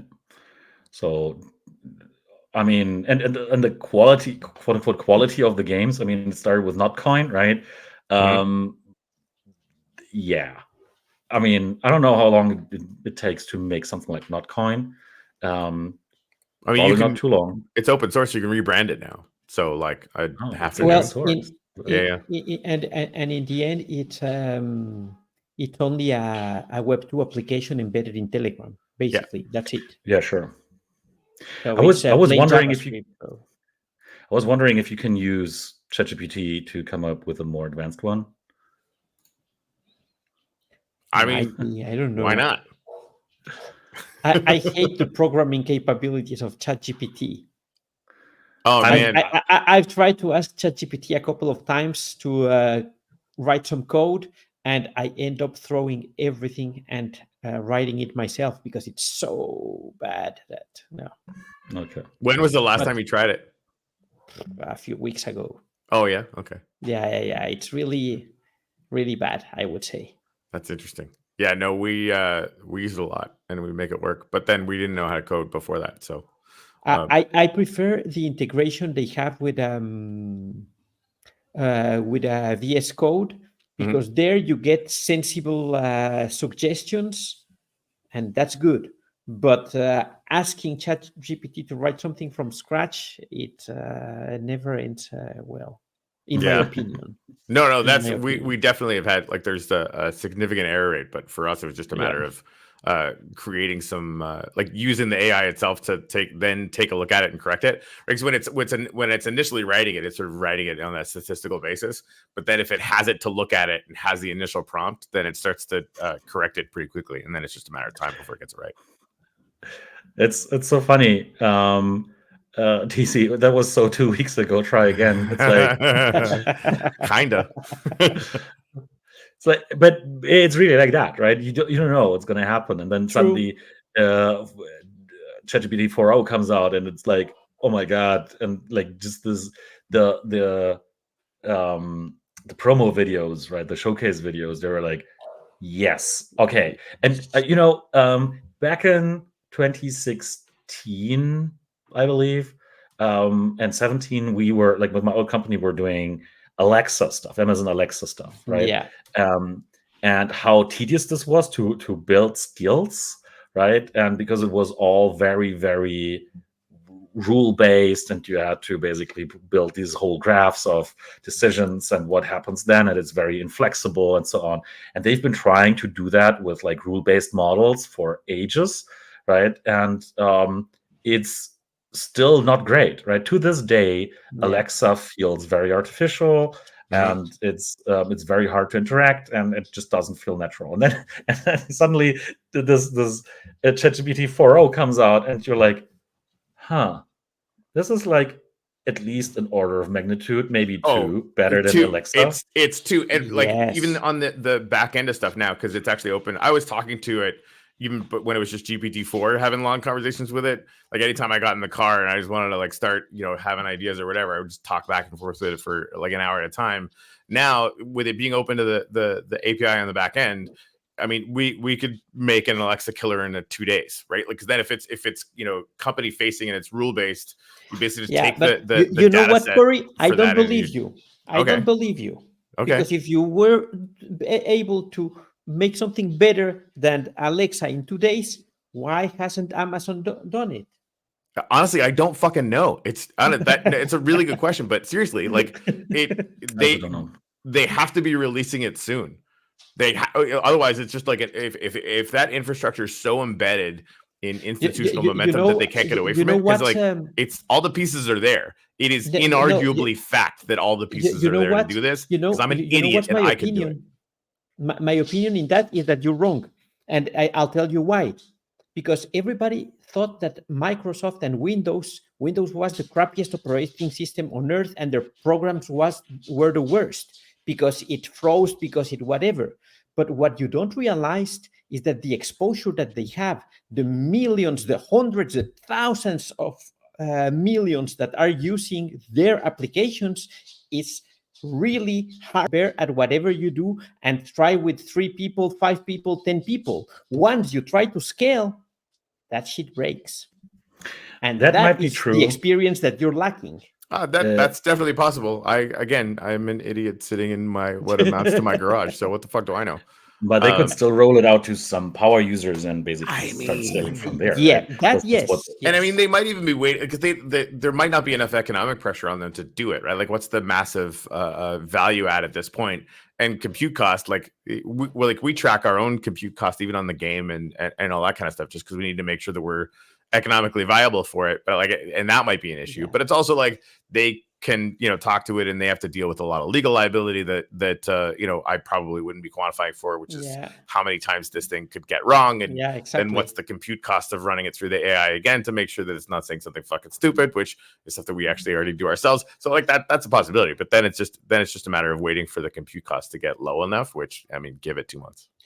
Well, I don't know if it's only that, because, for example, I don't know if you're aware that McDonald's cut their deal with IBM. I think in the last couple of weeks, and they are starting to use Google AI instead. Oh, it's possible. I mean, this is the thing. Like with open source models out there, I mean, I like going through, and it's interesting too. Like but Google is not open source, and I think that the Google AI will really eat everyone up, and they have way more data to train whatever they want, and they will be fully integrated in all the actually, I got a Google phone. I got one of those the Gemini enabled phones or whatever, just to start checking that stuff out. And again, like it's going to be, because you're right, they do have tons of data. But then all the models start getting trained on all the models, and again, like I don't know when it's going to have like regression failures, but it's strange to me that these companies aren't going out and just getting some of the open source models and running them that way. I'm pretty sure that Amazon does that. I mean, and they did have machine learning or they do have a machine learning in Alexa, right? For sure. It was so funny actually when we first the first thing that we back then implemented was an integration with Wunderlist for doing shopping skills, like having a skill that basically can put shopping items on Wunderlist, because Wunderlist had back then the best to-do list sharing out there, right? And what we would do is train it. We would implicitly train it with some items that you would typically put on a shopping list, but when testing it, we would always say beer. right? So at some point we trained it so much with the word beer that it would basically understand pretty much anything as beer, and it would always put beer on a shopping list. Right? That was so cool. And you could tell, right? It's a total kind of machine learning thing. Wunderlist was awesome, and I like the skill that we had out called Wunder Shopping back then. I had used it until the day when Wunderlist was shut down.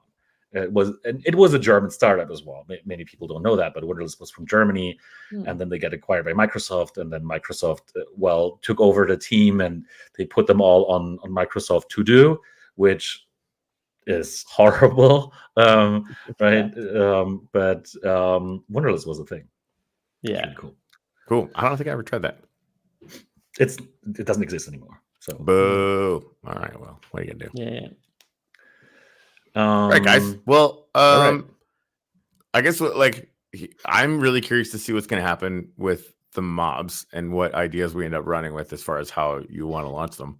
If you could launch them tomorrow, would you want to do that, or would you want to wait and do like a promotional cycle in advance, or just do what you were saying and just like whatever ideas we come up with for the launch, just fucking let it rip by Friday and have the teams go to work? I think that needs to be decided by the folks themselves, right? But to me, it's like let's go, right? Let's move. There's no time to waste. Again, maybe not today. At wax dipping below 4 cents. It's not great. It's not great. It's not great. But maybe that's precisely the reason why we should. With 3.8? Really? What the? Yeah, fuck? 3.8. Oh, that's hurtful. But you know, as you said, maybe that's the reason to start creating pools with wax, because you know that must go up. I mean, well, I hope. Right? I mean, now that Danish is here, we should actually talk about a wax ton pool. Yeah, 100%. Let's go. It's gonna help the wax price, right? And you just need a tiny little fraction of all the ton, and you'll be fine. Yeah, 100%. 100%. Yeah. Danish, all right, well, we've been talking about you. If the goal is to be aggressive, maybe we just plan another show, get all the people from your mobs together, and just have like a big brainstorming session and kind of talk about what the technologies that are available and sort of what we will do as far as having them be in the first 10 as far as like doing matching funds, however they want to deploy that or whatever. Lay out all the options and then just go from there. Yeah, definitely. I think the problem, the bit of a problem is always with the mobs. They're decentralized, of course, right? Yeah. So but then eventually, I mean, obviously they could use their meme coins as DAO tokens or whatever, right? Mm-hmm.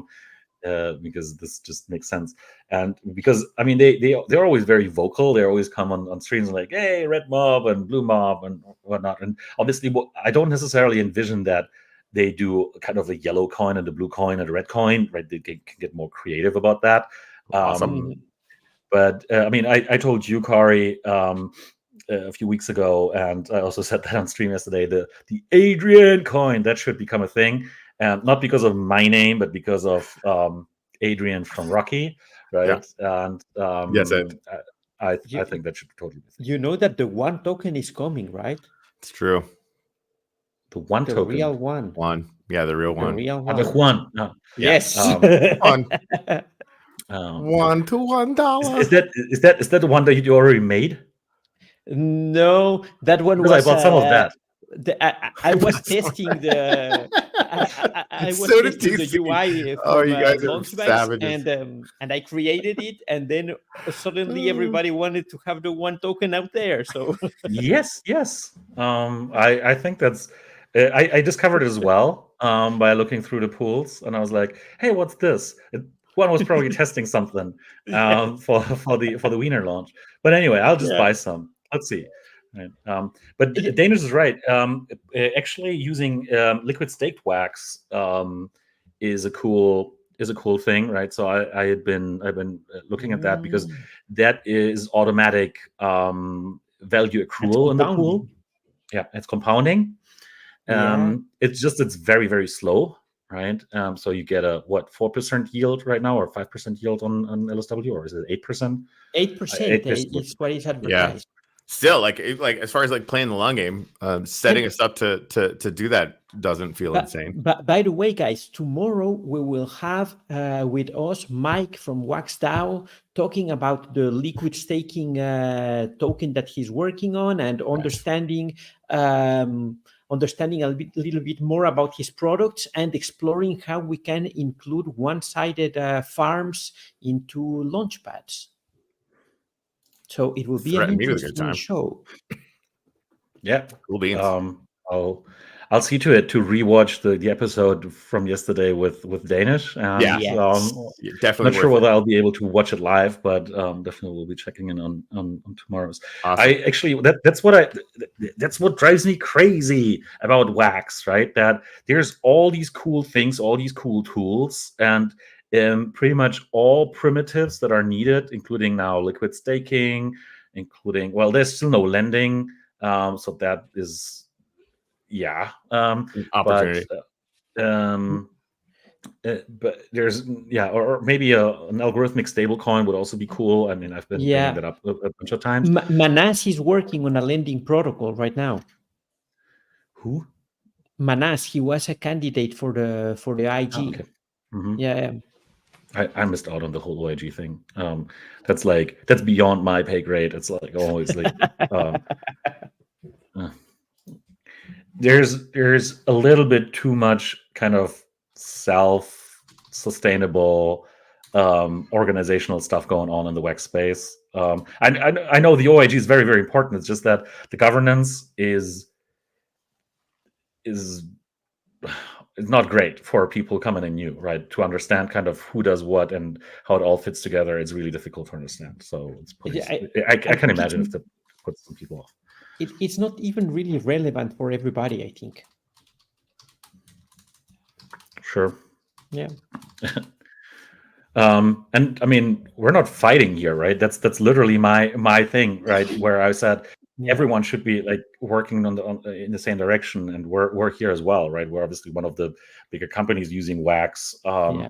With a ton of users and a lot of like business going on there, and we obviously would benefit from Wax being healthy as well. But then again, you also have a ton of opportunity cost as a business if you want to stick to Wax just for the sake of it, or to EOS or whatever, right? And then you see, okay, there's whatever. Let's say there's TON, right? And do you want to kind of, and I'm not saying we're abandoning any of that, right? Obviously we still love EOS and we still love Wax, and we have been deploying a lot of stuff on Wax, and we will continue to do so, and launching meme coins. Obviously I'm very, very supportive of this, but the reality is really hard to make money and really hard to sustain a business on Wax only. On Wax only, yes, absolutely. So, it's been a massive struggle for years now. I think that's my biggest criticism about what's going on Wax, because I think that there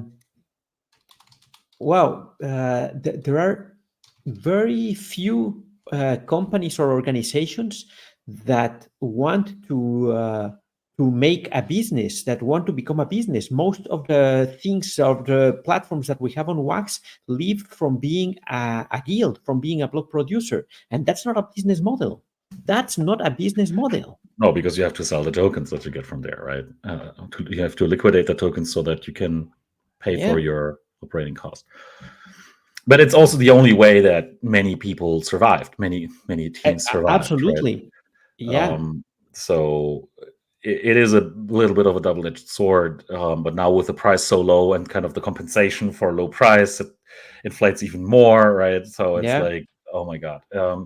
And I think that's all fair. It's just that it's not helping long term. So long term, it would be better if there was more tangible business and more.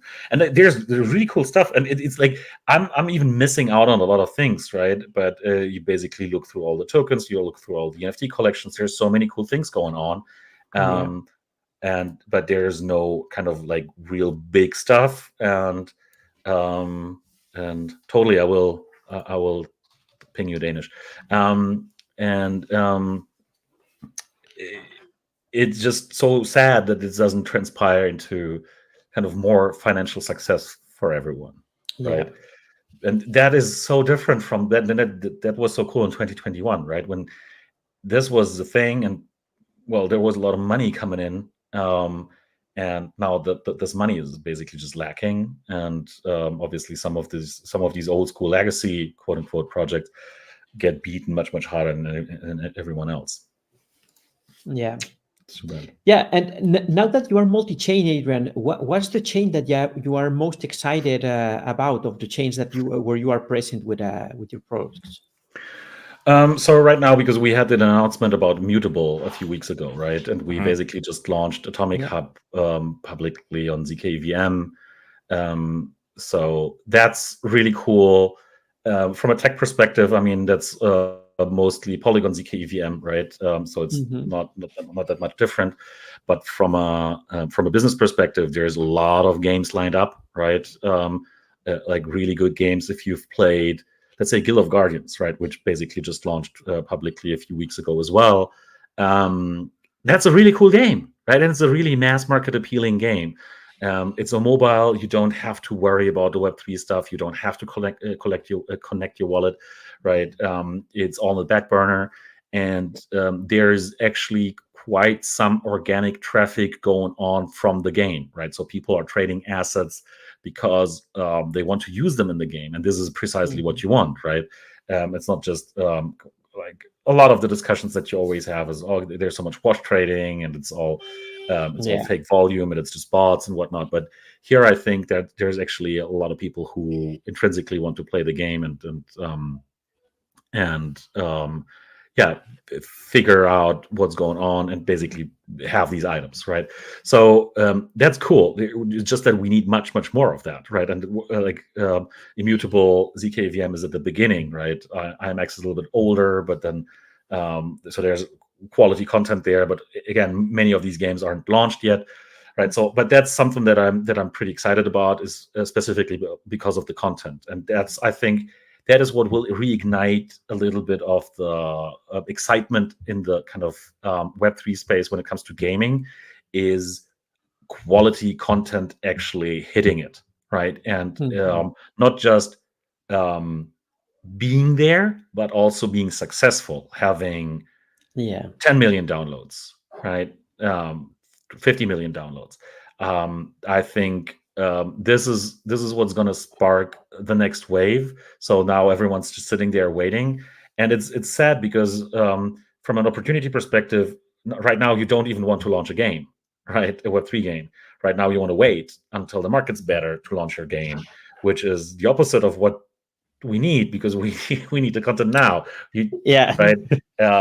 And it's so funny because a year ago we were looking at Bitcoin super low, right? Everyone depressed and whatnot, and now everyone's depressed again, although Bitcoin is at 65,000, right? And how come, right? We're like, I don't know what it was exactly a year ago, maybe half, right, or less than half. But why is everyone depressed? And yes, we're still depressed. Everyone's like, oh yeah, just look at the wax price, right? Again, so I think it's really tough. And people are losing patience to a certain extent, right? Or stamina, because it's been so long and it's wearing people out, right? So at some point, if it's not coming, if it's not going anywhere, then you're like, okay, then I'll have to actually focus my time elsewhere. And there's been a lot of teams, companies, people basically abandoning Web3 altogether or going away from Wax and elsewhere. Yeah, and that's sad to see. Yeah. So you can't blame anyone, right? But even IMX has been struggling, right? From a token price perspective. So we're looking at $3.30 back in January or so, and now we're looking at $1.45 or so, right? So that's also a healthy 60% down. So it's crazy. It's crazy what's been going on in the space. Very little money flowing in. People scared. Bitcoin price is high, but liquidity is low. Right? Macroeconomics very uncertain. Whatever. It's crazy. Yeah. So what's I like that. What's the biggest change Wax could make that could flip it? I mean, that's an old one, and that's something that has been discussed quite a bunch of times. I think having the DAO structure, like in terms of governance, that would help a big deal, right? And then at some point you will have to start subsidizing content, right? And the way Immutable have been doing has been like smart, right? Because the milestones are typically business related. So they put in milestones for grants. So, I mean, as much as I don't like grants, right, this is one of the smarter ways of doing it. I think that there should be more investments rather than grants. But if the grant milestones are very much business related, then it's kind of it works kind of similar to an investment. Yeah, you know, that's what I've been saying for a while right now, and it's that when we go to the governance calls, everybody keeps on saying, let's onboard more developers. And I said, stop onboarding developers. I don't want more developers here. I want entrepreneurs. I want people who wants to make money on Wax, who wants to build a business on Wax, not someone who wants to build a cool product because he likes coding. We need people who really wants to build companies that are profitable and use Wax as a foundation. And that's what every chain should do, right? And that's why I think tech grants are not the right way, because they basically incentivize people to do grant hopping, right? So exactly. build and deploy your thing on one chain and go over to the next chain and so on. And that's good if you want to create diversity and stuff, but it doesn't mean that that's going to be any sustainable. So that's why I think investing in companies building in a particular ecosystem, that is a lot smarter and and much more long term, and it aligns incentives better, right? So if you have, if you can do that in a grant model, I think it's just that the amount of due diligence that you have to do in order to make a good grant decision, and then you also want to give some of the money up front so that they can actually build, right? And that is where the problems come in, right? Because obviously just doing a grant that's purely based on milestones and say, okay, you reach X amount of users or X amount of transacting users or X amount of trading volume for your whatever, right? Like the typical grant structures for all of the chains, right? Then if you add an upfront portion, then the due diligence becomes obnoxious, right? So you could do the same kind of a due diligence to basically invest in a whatever SAFT agreement for a token or whatever, right? And that's gonna do a lot more, because then yes, you will have loyalty, but because that's a business, right? And they don't have to go elsewhere to actually rake in more grants. Obviously, these investments would have to be slightly bigger than the typical grant size and so on, right? But it's different from what's been going on with, for instance, also the Wax grant scheme, and many grant schemes elsewhere as well, where it's, as you say, it's developers requesting funding to develop stuff. It's not entrepreneurs requesting funding to build business.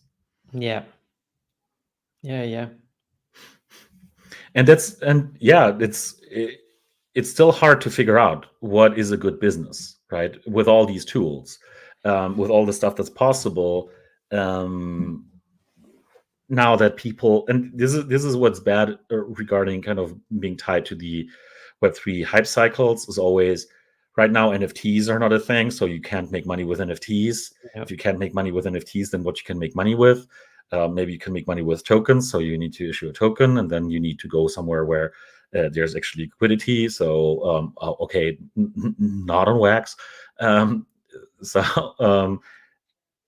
Or you do kind of a Web2 based model with a Web3 kind of back burner that you can do, right? But then again, you're partially dependent on, again, NFT trading volumes and stuff like that. So it's kind of I mean, I think it's gonna be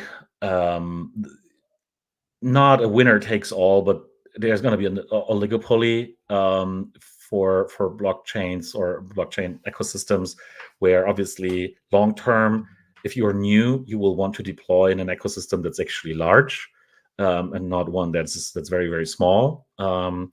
except if there's external factors like subsidies, like grants. And so that will basically draw more businesses into places where there's already traction, right? All else equal. Because the blockchain tech actually doesn't matter nowadays, right?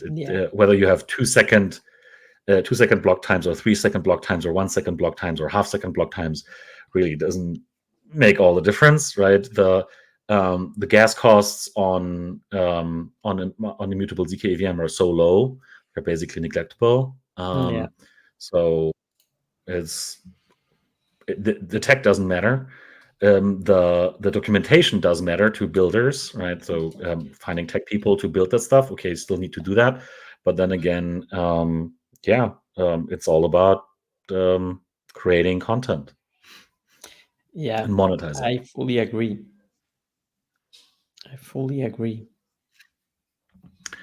All right, guys. I think I will have to run. Oh, this has been a healthy 2 hours. Yeah, a long one. Yeah, it is 2 hours. So yeah, it's good to have you here, Adrian. Hell yeah. And nobody will watch the real life of this. Yeah, they will. All right. Cool. Sorry, I'm helping some people out with some stuff.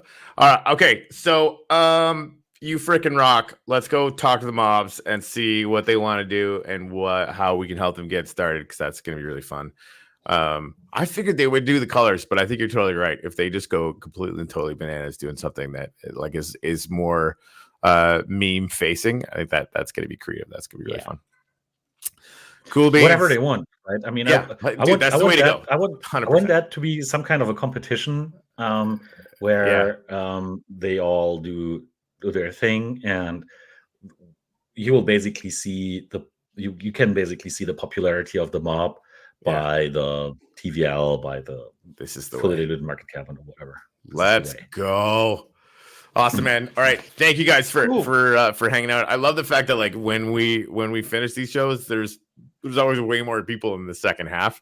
So it's really cool that people come by and think that we're entertaining enough to hang out. That's why these sessions should actually last 8 hours, right? Because then there's going to be 1 trillion people watching at some point. Oh, man. Yeah, that's at least 1 trillion, 100%. Like eventually there's going to be 1 trillion humans, and every one of them will be watching this show. Just have it jacked right into their brain. Or 1 trillion AI agents watching it and learning. That is far more likely, and will be here far sooner. Alpha scrapers that then start to argue amongst themselves as to what the alpha is. Anyway, that's going to be a whole trip. All right, Juan, do the thing. Let's get out of here. Yes. Boom. Vamos.